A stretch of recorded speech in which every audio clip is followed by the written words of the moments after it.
Can you hear me? Okay. Yes, we can hear you. So sorry. All right. This was fun. Yeah, I just had a mini panic attack. That's all right. Okay, you know what? Let's Start this all over again. do this one more time. So we have Bart back. Bart has been on a break, I guess. Maybe not, but basically. Well, I mean, I've been working. Let's. Well, that's true. But Bart was actually a wonderful stand-in. What do you call the teacher? Kind of the substitute teacher. The substitute teacher. Bart was the substitute teacher while Nicole was away. But not only do we have Bart here today, we also have Mallory from Nylas here today. Hi, Mallory. Nice to have you on the show. Hi, thanks for having me. Wonderful. Excellent. Thanks again for coming and talking with us, Mallory. So for those of you who don't know, Mallory is a VP of Ops at Nylas. She also does RevOps and strategy at her own consultancy company. She's a former VP of RevOps at Terminus, and she started her whole career in marketing ops before she kind of went down the whole RevOps role here. So I guess first, Mallory, again, thanks so much for coming here. And I would love to know kind of about your RevOps journey. Yeah, thank you again for having me. So I am one of those lucky few that started their career in marketing operations and just slowly started to understand the rest of the business and expanding into the entire revenue function. So in the beginning of my career at ExactTarget, I learned Salesforce, and I was the marketing analyst, just running Salesforce reports all day long. Grew in responsibility there, ended up becoming a marketing operations leader. I've even led entire marketing teams before, so definitely have that strong marketing background. And of course, in marketing, alignment with sales is everything, and understanding how you're contributing to revenue and pipeline is very important in marketing. So I think marketers are uniquely positioned to really understand the full picture very early on. And then at Terminus, it just kind of naturally evolved into leading the revenue operations team, taking on sales, and I learned a lot about comp plans and deal desk and all of the things associated with that. Stuff. Yeah, the fun things. Yeah. So it's been great. Actually, last time we talked about, marketing ops being part of revenue operations, and you were like grumpy face for a second there. And then, well, it is kind of okay if it's part of a unified revenue operations role. Can you just kind of recap that part of the conversation and explain what the difference is between RevOps and unified RevOps? Yeah. So at one of my former companies, I had the marketing operations team, but even just marketing operations was like 6 people. It was a global team. It was a very important function for us. And so I had a pretty large team of my own. And then we began the journey to revenue operations. So at first that was sales and services operations. And the question came up as to whether or not I wanted to join that team. And at the time I was resistant because it's just kind of the unknown, right? And I didn't know how it was going to work to have, 2 strong leaders in place there. How did we want to format everything? So yeah, I was against it at first. I didn't want to go under that RevOps umbrella.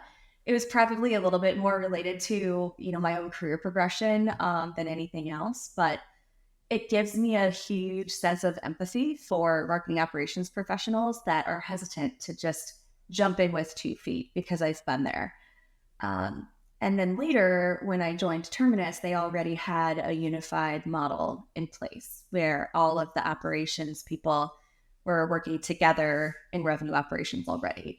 And so that was really cool. I got to see, the unification process and how that could work. And actually, I'll take that back. So when I started, the CS operations person was not part of the unified team yet. And part of my charter was to bring her in, a fabulous woman named Taylor Young. And that is where I got to see firsthand the power of just combining all of the efforts and the learnings you share as a team, the way that you can prioritize across the different functions together. And so now I'm a believer. I think that as long as you have the right people in place and everyone is still feels very much a part of the department that they serve, that the unified revenue operations team is the way to go. And maybe one last question on that journey. So at Nylas, right? You started as RevOps leader, I think VP RevOps, if I remember correctly. and now you actually also have the BizOps side on, basically kind of put on top or next to it. So first of all, I think that generally makes sense because, we RevOps folks are very organized, and that is, that is also good for then the other side of the operations equation, so to speak. But, with that addition, what do you think that this enables you to do more of, basically, right? Because it's also not only a question of consolidation, it's also a question of synergies, if you will. Would love to hear your thoughts on how having that full, maybe your boss isn't listening, but that full COO view of the business, what does that enable you to do on top? Yeah, great question. So that is, I think, ultimately where I would love for this to go, in the direction of a more holistic operations, um, that COO type of position. So that was one reason that I felt strongly about adding the business operations. And so that was something that we had discussed before I even joined Nylas. And the opportunity popped up a little sooner than what I thought it would. And believe it or not, I was slightly hesitant at first. It's like, okay, is this too much? Am I ready? And glad my manager, our CEO, he was super encouraging. He said, well, it's what you want to do, right? And I said, yeah. He said, well, why wouldn't you do it? And I'm like, well, great question. I don't know. So I would say at Nylas, business operations is still, forming in a sense. It's not like a big department or anything. It's just sort of my my extra side hobby, if you will.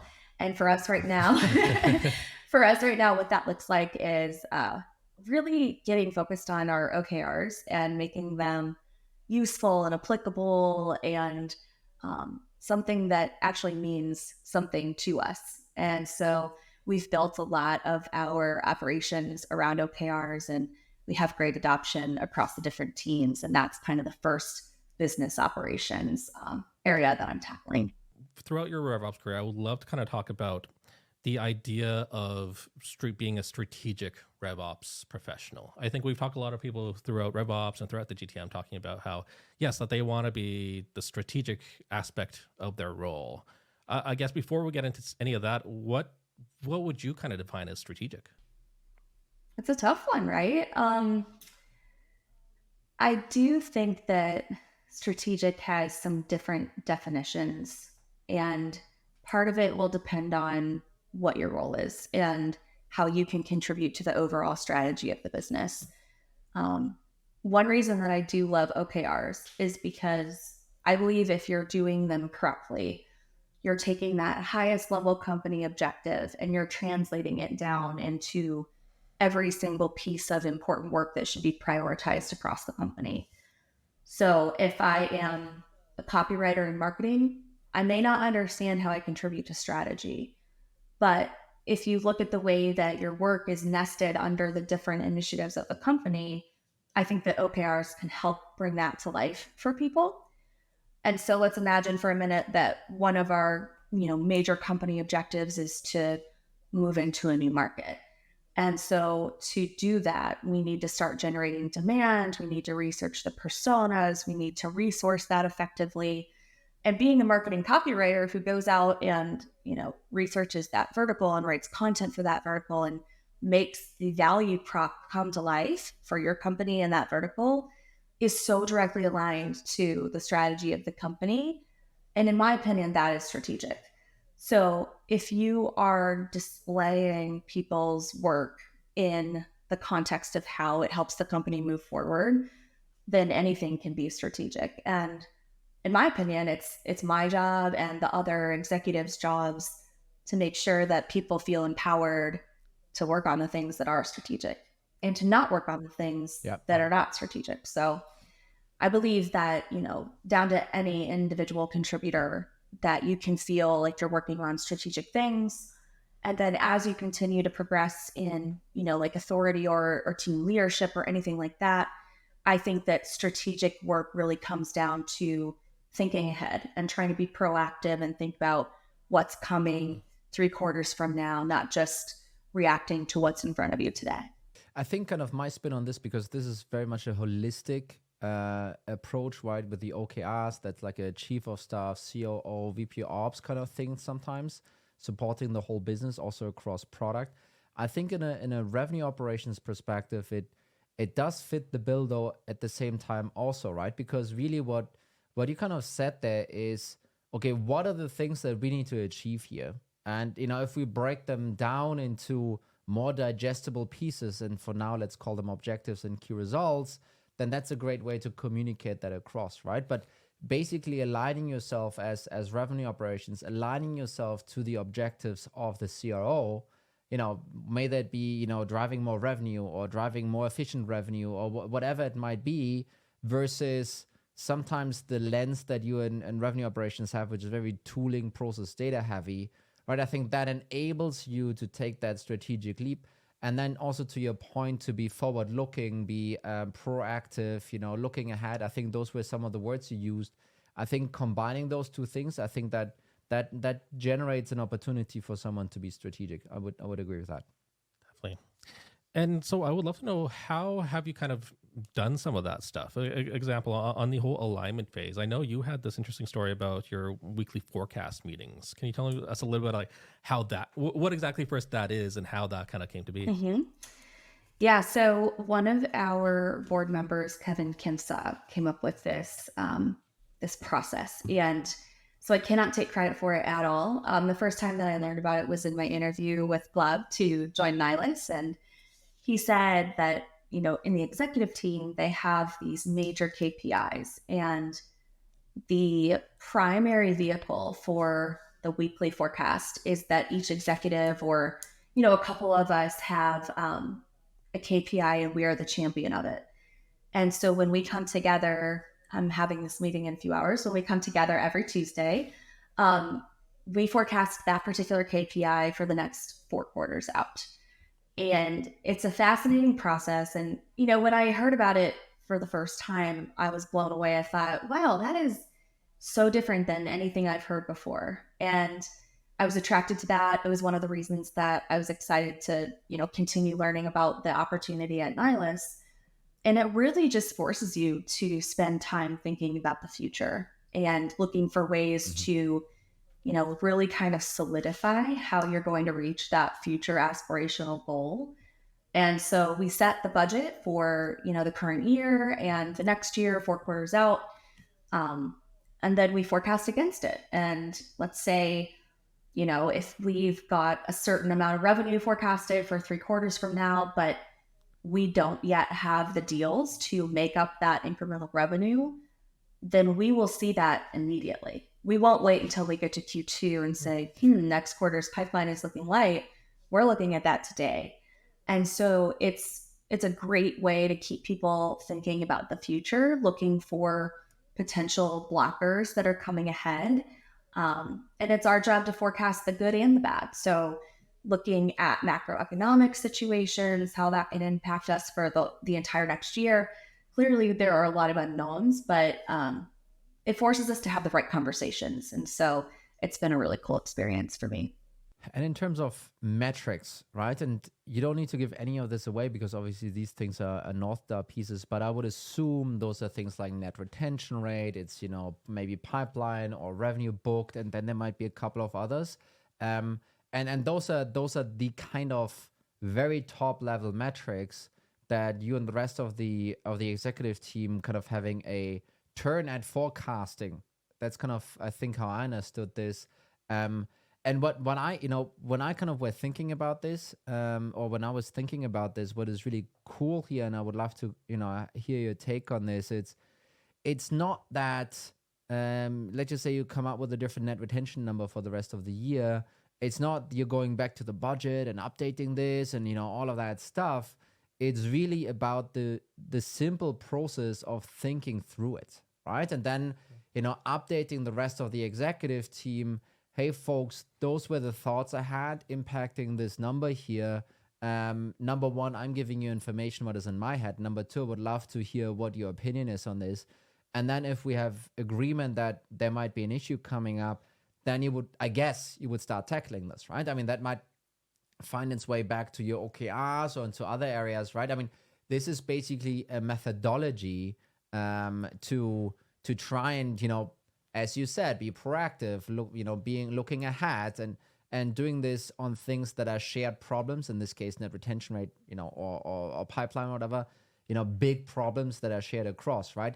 Is that how you guys are approaching this basically? Yes, you're exactly right. That is the goal. And I've seen it come to life and work. So it's pretty awesome. I have not been at Nylas for a full year yet, but I've continued to see this come to life. And maybe one cool story. So you guessed it, nail on the head. I do the net retention.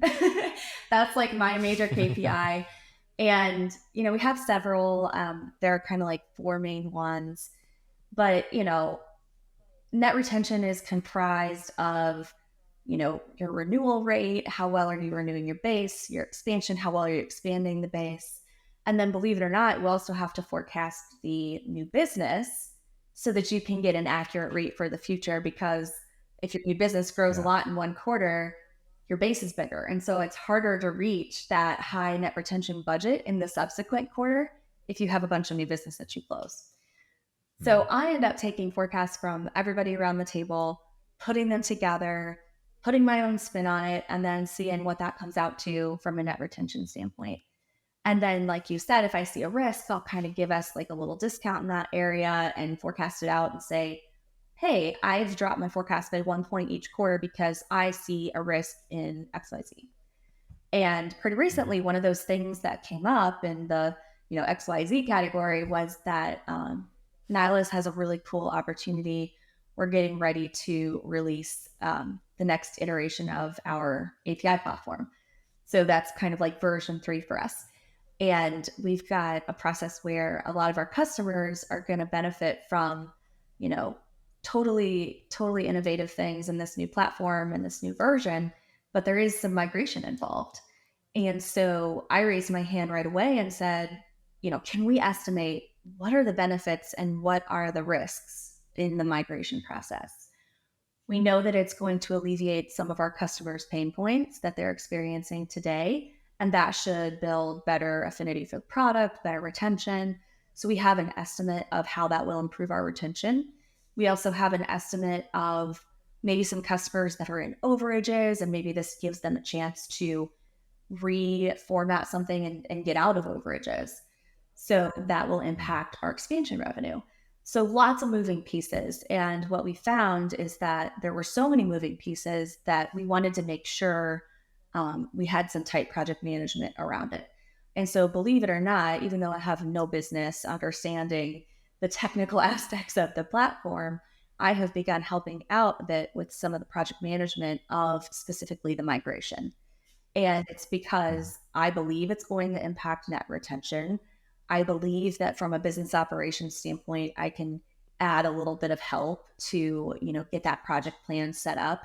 And I want to be able to track in real time, is it influencing that forecast for us?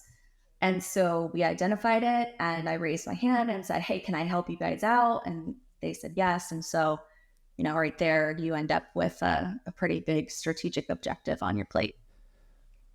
Yeah, I think this is really cool. I mean, I've seen this, by the way, a lot, and I think to a degree, this is actually also coming from revenue operations being cross-departmental, usually also being a team that is good friends with product, good friends with finance, and then those massive cross-departmental strategic projects like this one, right? Kind of, it's not only a new product development. This influences or impacts, your bottom line and your top line, how things are being sold, how things are being migrated. And then RevOps to a degree, and, your role is a bit more evolved than normal revenue operations, if you will. And then getting tasked with those strategic, needle moving projects, basically kind of to push through, right? So I think this is pretty cool. Would you recommend this thing that you guys are doing in the executive team, and I guess this is the top executive team with product and engineering also, and they're not just the commercial teams. Would you recommend something like this also being done by revenue operations, that basically has the executive team being the team around the CRO, or basically kind of the commercial leaders? In a sense, I think it's important for anyone to think about the future and to build your pipeline out as far as you can, or anticipate what your needs are going to be a year from now. So I do encourage it. But I think one reason we've got the, freedom to think so far out into the future is because we know our teams have a strong handle on this quarter. And so it frees your mind to, not be hyper focused on, are we making the number this quarter? The current quarter is always part of the forecast. It's this quarter and the next 4. So we are touching on it, but I think you have to be able to rely on that strong operations team, strong go-to-market and commercial teams to say, yes, we've got a handle on this quarter. Don't you worry about it. Go do your executive thing. There's something really freeing about that, and you have to have a lot of trust in the team around you. So I think for that group, it's the answer is somewhere in the middle. I never want them to be completely swept up in the here and now, but I do definitely want to have a very tight handle on the current quarter. Before Bart takes us to the next agenda point, actually one follow-up question. So I think a lot of people are also saying that they can't do those strategic things or be strategic in their role because their time is consumed 90% of by operational tasks. Do you have like a quick fix tip here, or is it, well, you need to kind of go through this, you need to hire, this work is not going to go away? Do you have like if that's, then that's just the story, maybe we cut this out here, but do you have like a cool, like, hey, this is how I should approach it, this is how I should maybe pitch this to your boss in order to get allowance to work on this? How do you see that? I've been there before where someone comes to me and says, I'm so busy with this thing, and this is taking up all of my time, and this is tedious, and this takes forever, and I hate working on this. And, as a manager, when that is the message that's brought to you, you're kind of like, oh, so sorry, but like, this is the work that we need to do here. So I do think it's all about the way that it is framed and the pitch that you are making to your leadership in, hey, boss, I have, these 10 things on my list, and I think the highest priority is these 3. Do you agree? Yes. Okay, great. A lot of my time is being occupied by these bottom 3 things, and I'm not getting time to work on the top 3 strategic items. So to move us forward in XYZ area, I want to find a way to get more time to work on these top 3 priorities. Can you help me troubleshoot that? Here's an idea I have. Can we outsource this bottom 1 thing? Because it's taking me 10 hours a week, and I know there's a more efficient way to get it done. Yeah. I don't know any leader who's going to say no to that, because you're making it abundantly clear. You're not just complaining about being busy. You're literally explaining, like, if you want me to work on your strategic things, help me get this one thing off my plate. I don't know anybody that would say no. Yeah, I think, and this is so cool and so liberating, I think, for people that are listening to this, but there's one crucial step that people need to be able to do or to make, which is, what is their priority list? What are these strategic projects and things we could be doing? And then pitching this properly and succinctly to your boss in order to then kind of get the thumbs up, right? I think there's a little bit of, we don't get to do strategic stuff. And, I've been there myself as a CRO, kind of me being approached. And then when you say, like, okay, cool, what strategic stuff do you actually want to work on? Tell me. And then there's crickets, right? Yeah. And I think to your point is it needs to be, what is it? And once we know what it is, cool, let's have a conversation of how we can get there. And yes, there will be a part of, where we'll need to help you maybe with budget or maybe with like smaller pieces. Really cool to kind of see this approach. Definitely. And I think what I really like about that is it really sells almost the value of your day-to-day work. Now, all of a sudden, you can almost put, I don't want to say you can put a dollar figure on certain items, but now all of a sudden you can. Mm-hmm. Now, all of a sudden you can explain to your CRO, CFO, whoever you're reporting to about what I want to do. And this is what is going to have to take to get there. Yeah. And if you walk it back all the way to, let's say, the marketing copywriter example, perhaps this person has 10 things that they need to write, and moving into the new market, that's like the highest priority or the most strategic item they have. They know it's strategic because they know that the company has an objective to move into this new market. But maybe they've got some kind of change they're making on the website, and this individual instead has to go change 85 landing pages to replace one word with another word. I'm making this up, by the way. I've never seen this happen. But they can go to their manager and say, hey, boss, it's going to take me approximately 30 hours to make all of these 85 landing page updates.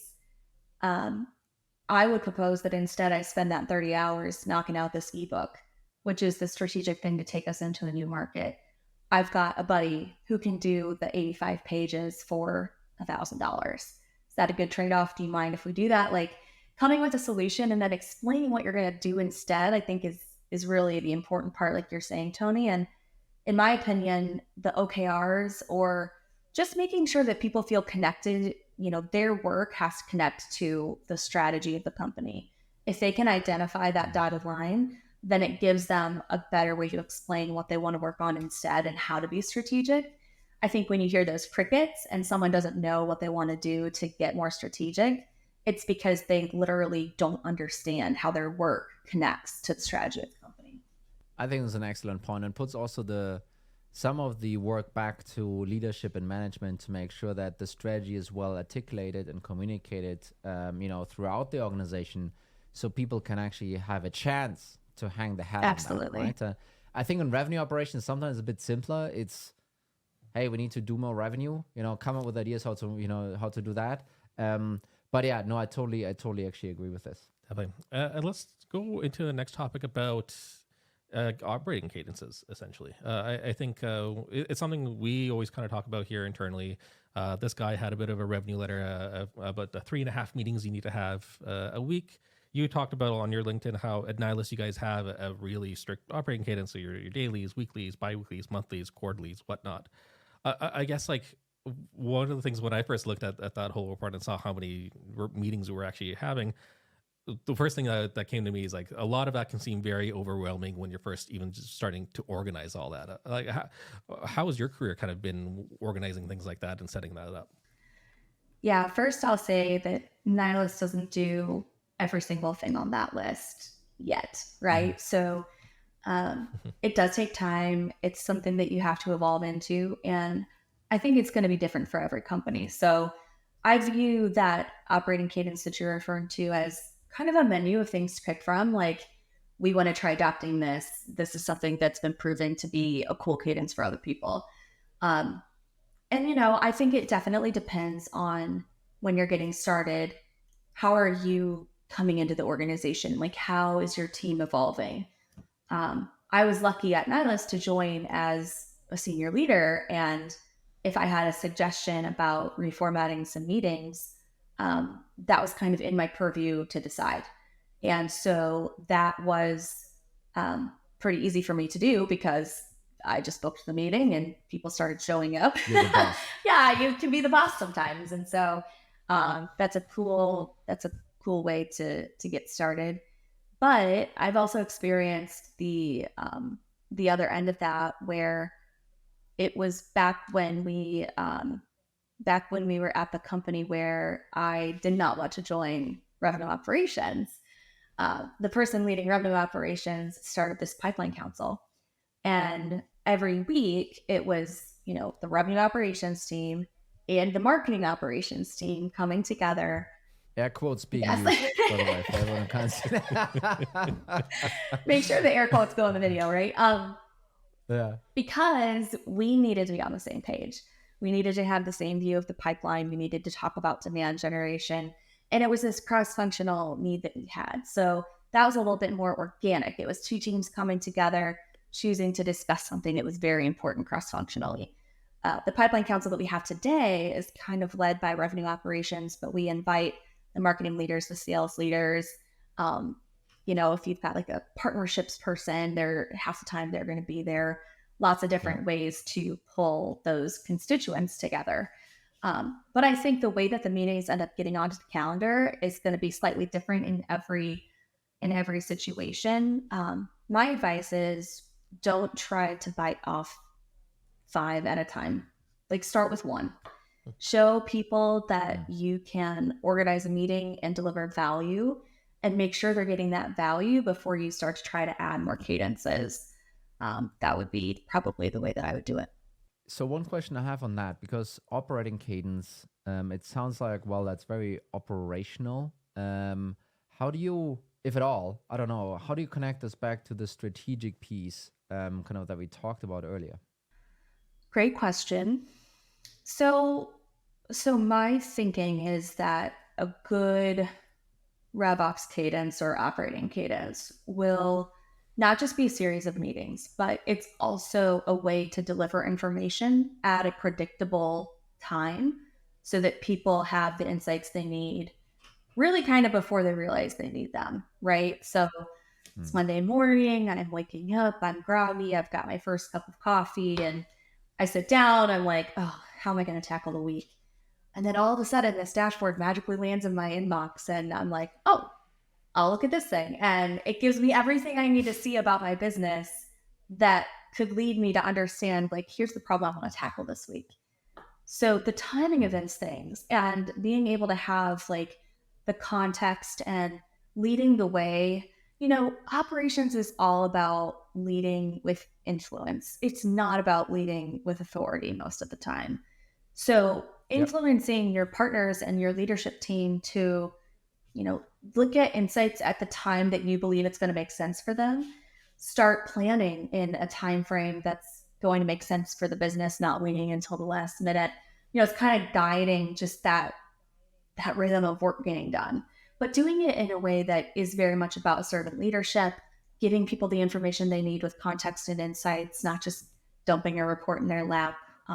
Those are ways that I would say you can strategically guide your team to, be thinking about the things that they need to be thinking about, but they've got a whole department to run and they've got deals to close, and it's hard. No, I think this is a really cool spin on this, right? So to a degree, it's also these guidelines that or these guardrails almost that you're kind of mentioning here. They're kind of governed to a degree also by your budget and by your revenue plan and what needs to be achieved and by when. And to a degree, I think RevOps then takes the role of a very high level project manager, if you will, kind of coming in, are we on track? What's behind? What needs to be done next? Versus, instead of doing this in a project sense where it's like, oh, this task needs to be checked off or whatever, but it's like, hey, we're behind on pipeline generation. We're behind on this. We're ahead on this. What are we going to do about the problems that we're having? I think, running the agenda, owning the meeting, and then, being the resource that unearths those problems potentially, and then being the resource that pushes everyone sitting there and we're talking, VP sales, VP marketing, or C-level even, pushing those folks to figure out what the solution is.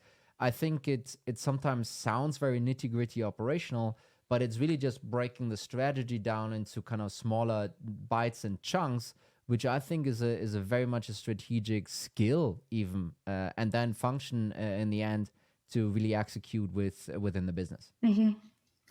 I agree. And the order in which you tackle things has a surprising effect as well, because if you have, a topic that you really need to dive in on to understand it better before you can do your plan for next quarter, then let's orchestrate together the time and space that we need to understand that thing prior to the planning cycle starting. And it sounds so simple, but when everyone's busy, it's not that simple. And calendars are a challenge. And, I'm super lucky to have a lot of go-to-market leadership that is very proactive. And it's not very often that I need to say something to them along the lines of, hey, we're behind on pipeline. Like, we're all very much on the same page. And I think, you have to get lucky in that sense. You don't find that at every single company. Now, I think that leads me to one of my last points, talking about it is very easy to kind of get caught up with your calendar, get caught up with all the sysadmin stuff you potentially have to do, especially if you are brand new in revenue operations. Maybe your leadership isn't as proactive as you want them to be. So I would love to know your advice to those people there. How can they actually start becoming more proactive? What are the steps they should be starting to take? Good question. So she answered it a little bit earlier, by the way. She did, so it's a little bit unfair, actually, but would love to hear what comes out of this. Yeah, so I think it's the same. I think it's the same approach, right? You need to clearly communicate um, with the team. And so if there's an example, let's say your RevOps person is not on that like main leadership team, um, you're just reporting into the CRO and you're fighting the good fight, you're trying to get your seat at the table, all these things. I do think that's pretty common, by the way. Um, I think what I would do is I would make the same list of 10 things. Here's what me and my team are working on. Here are the ways that I believe I should be helping you. And here's the stuff that I would love to do if I could free up some time on these things. And maybe that means you need to add an analyst to your team, or maybe that means you need, an agency to help manage your sales force. Whatever it is, to like get your time to become a little bit more available to build an operating cadence and start a pipeline council. Like those are some of the things I talk to people and they say, "Oh, I'd love to do that. I would love to lead that at my company." Go name it. Go tell people, I would like to do this for us. And here are the couple of things that I need to drop in order to have the time to be strategic for you. And you know, just say it. Don't try to like make people guess what you're thinking or wait for someone to ask you to be strategic. You need to just, come talk about it. I think it's, and no, we're just riffing on this maybe a little bit, but I think, have an understanding what the problem set of your boss looks like, or the CRO, or whoever you report to, and then identify issues that might be there.